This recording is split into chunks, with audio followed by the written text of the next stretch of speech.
Life Unrehearsed, brought to you by Lianas Senior Transition Support, helping you navigate home care and senior residences. Yeah, good afternoon. Welcome to Life Unrehearsed. I'm Matt Del Vecchio, specializing in home care, downsizing, and the senior living industry.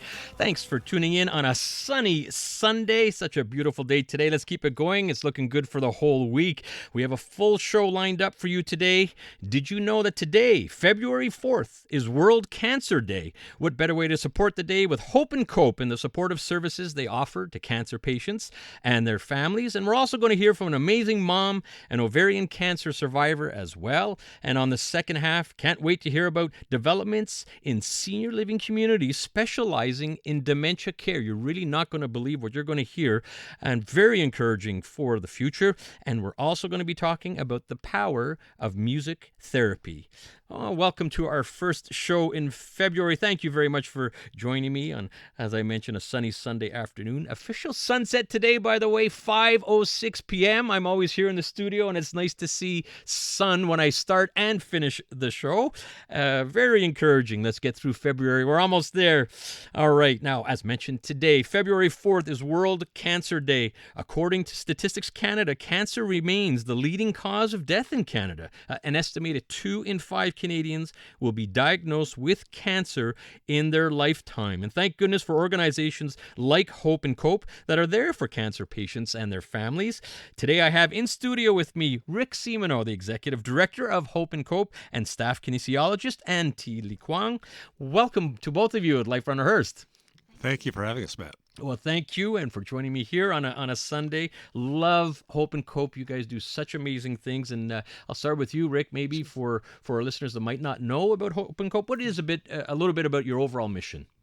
So yeah, at Hope and Cope, we basically promote and deliver value-based healthcare across each step of the cancer journey, or the cancer trajectory, if you will, to both patients and caregivers.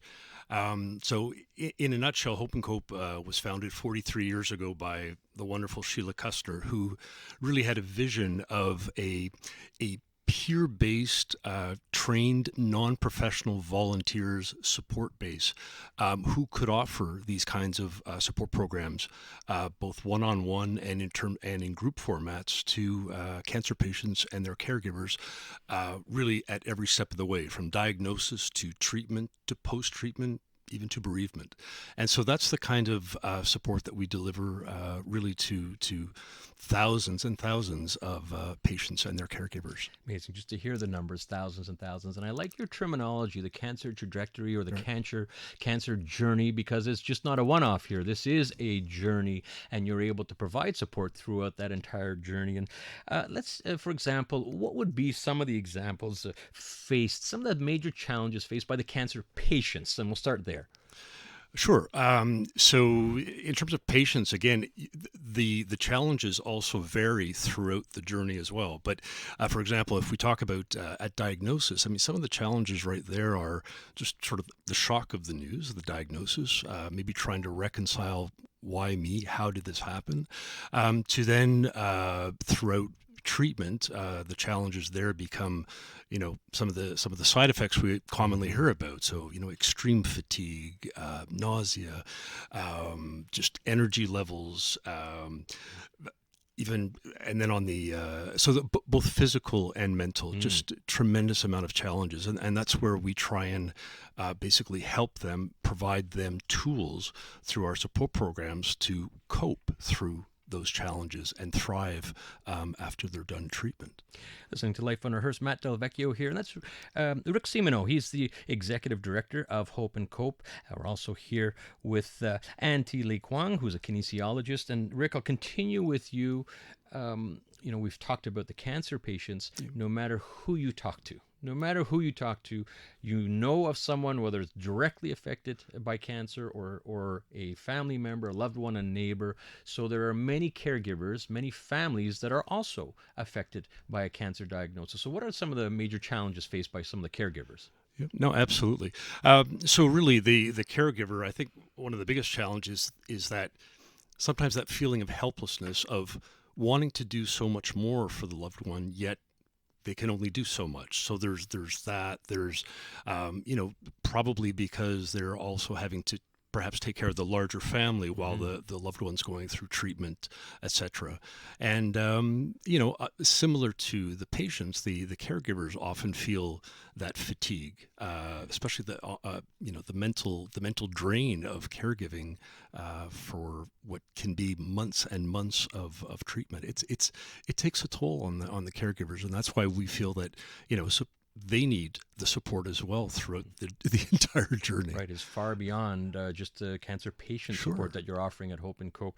Yeah. You have so many different types of support groups, and we're going to get into that. I want to bring Auntie into the conversation here because you are a kinesiologist. You're on staff at Hope and Cope, offering just incredible support to families, patients as well. Rick talked about fatigue and extreme fatigue as part of this cancer journey, not just during cancer treatments perhaps, but throughout their cancer journey. So how are you dealing with that firsthand, and what are you seeing in your world? Well, first, what I'm seeing is that practically all patients undergoing cancer and cancer treatments experience what's called cancer-related fatigue. And it's not only from the disease itself, but it's also from all the treatments and how it's affecting their body. And so when it comes to fatigue, when you're tired, it's basically telling your body to slow down. So maybe you're going to start slowing down your daily activities like work, taking care of your family, right? Cooking, and suddenly you stop moving as much, and that leads to you losing your muscle mass, your function, and essentially deconditioning your body more and more. And you enter this vicious cycle of fatigue. One of the things that patients can do is integrate physical activity. And sometimes that can be scary because physical activity can take many forms. And it's not necessarily going to the gym and lifting heavy weights, right? That's my job. As a kinesiologist, it's to help patients realize that there are so many things that they can do to integrate movement. And essentially, the goal is to break this vicious cycle. And that's going to help them carry through their treatments and their journey much easier. Once they're done with their treatments, then we enter another part of their journey, which is their rehab phase, right? So as their kinesiologist, my goal is just to build a plan. And there's no recipe for things that we do at Hope and Cope. We have to go in with a more individualized approach. It has to be customized to the patient, to their lives, to their diagnosis, to their preferences, to their lifestyle. So that's how we do things here. It's amazing. I mean, that's just one part of it. We're already out of time here. And Rick, I want to bring you back into it because there are so many things that are done at Hope and Cope, support groups and tons of programs.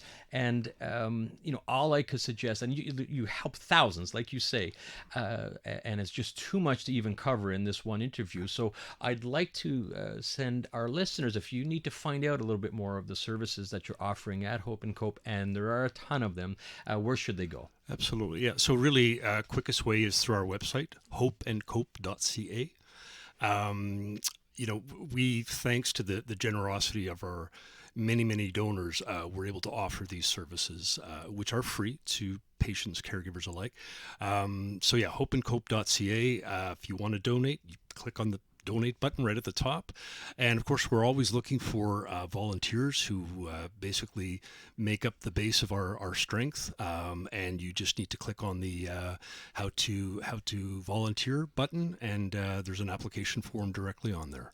We talk volunteers, and it's just really a challenge for many organizations, but it must be so gratifying for the volunteers. And there's what better way than Hope and Cope in helping families. So to donate or volunteers, hopeandcope.ca, is that it? Exactly. Hopeandcope.ca. All right. Well, thank you both for coming into Life on a Hearse. Really appreciate this. Pleasure. Thank you. Thank you. All right. That's Executive Director, Hope and Cope, Rick Simoneau, and kinesiologist, Anh Thy Le Quang. Thank you both very much.